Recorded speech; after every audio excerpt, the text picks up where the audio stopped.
Hey, it's your boy Weena here today with another video. Top of the morning with the lad. I hope you're doing good. Um, I got a great idea for today's video, and without further ado, let's get into the video. So I got this idea. So I was sitting in silence in some random bench in the street when these two evangelists came to me, and they started talking about the Bible and all that, and about la la la, and I've studied the Bible. I think the Bible has lots of wisdom and knowledge that it can apply in many aspects into life. I'm not really that faithful or anything, but the Bible still is something that's packed with knowledge, packed with wisdom. And I realized I want to mention two quotes before we get into this video. The first quote from the Bible is, "Wisdom is a shelter as is money is as a shelter. But the advantage of knowledge is this: wisdom preserves." And the second quote is, for to everyone who has, more will be given, and he will have an abundance. But from the one who does not, even what he does not have will be taken. Right? So I want to start the video by saying that money isn't evil unto itself. Money is a means to an ends. Right? And even though the Bible says that like the love of money is the evil of all, is the root of all evil on earth, I don't think rich people are evil. I think poor people are evil, and I'll explain why. The poor people worship more money more than rich people. Why? Why is that? Because poor people are attached to money. As we know, any attachment to anything, if it's an emotional, to anything, is bad. Right? You can become obsessed over it, and that ain't no bueno for your health. And I want to talk about the story of the talents.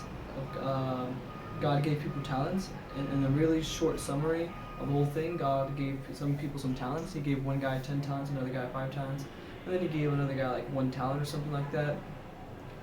He went away, came back.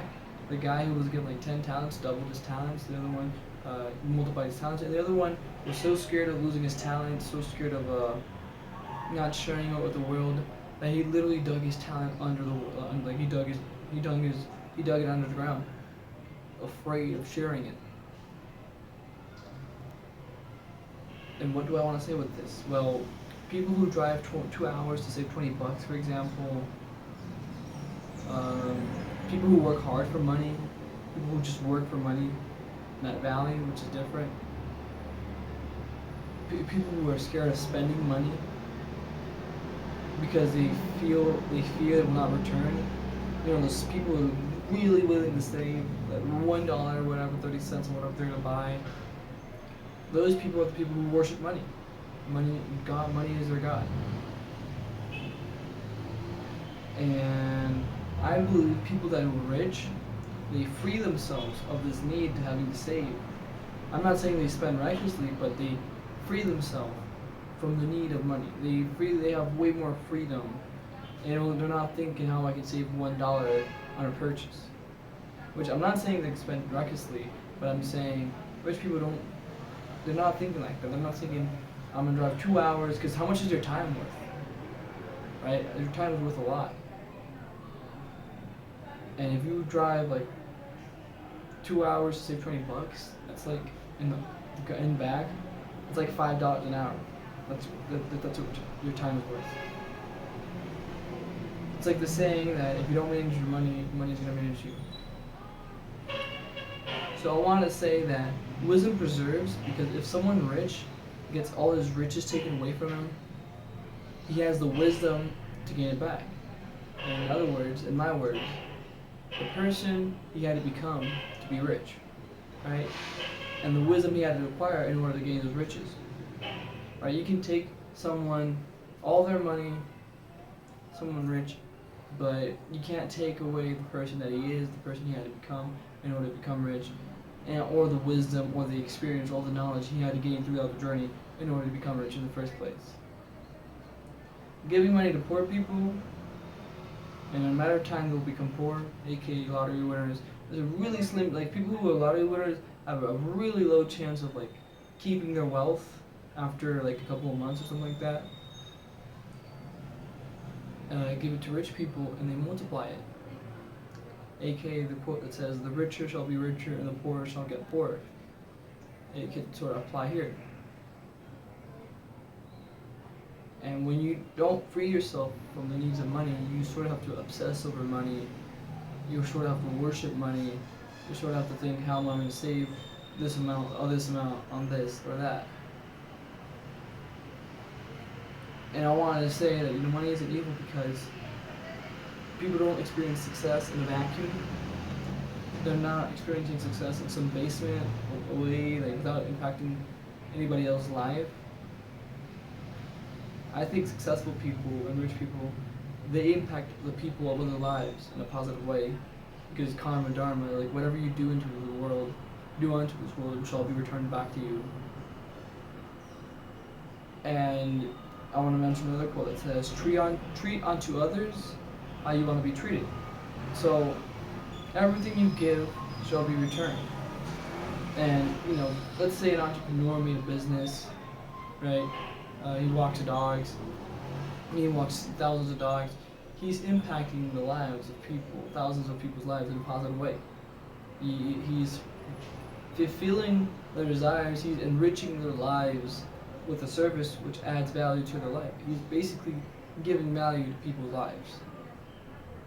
And if you enrich other people's lives like that, your life shall be enriched, aka money. You provide value and money should go back to you. Right? So to add this, something else that I learned in another book, if you want to become successful, abundant, prosperous, you must give that. You must give what you most want into other people's lives. You must desire people's success. You want people to be abundant. You want people to be prosperous. And if you can help people become successful, abundant, or prosperous, aka like in business or services or helping them out, your life shall become abundant, prosperous, and successful because you're helping other people achieve their success.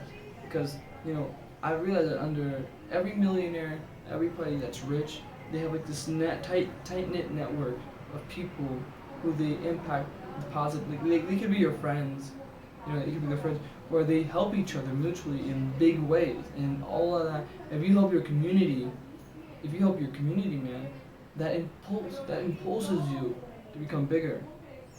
And if you help other people become bigger, you, without even expecting it, it impacts you to become bigger as well. And I believe the whole idea of entrepreneurship is to fulfill the desires of other people. Fulfilling the desires of other people, adding value to their lives, enriching their lives.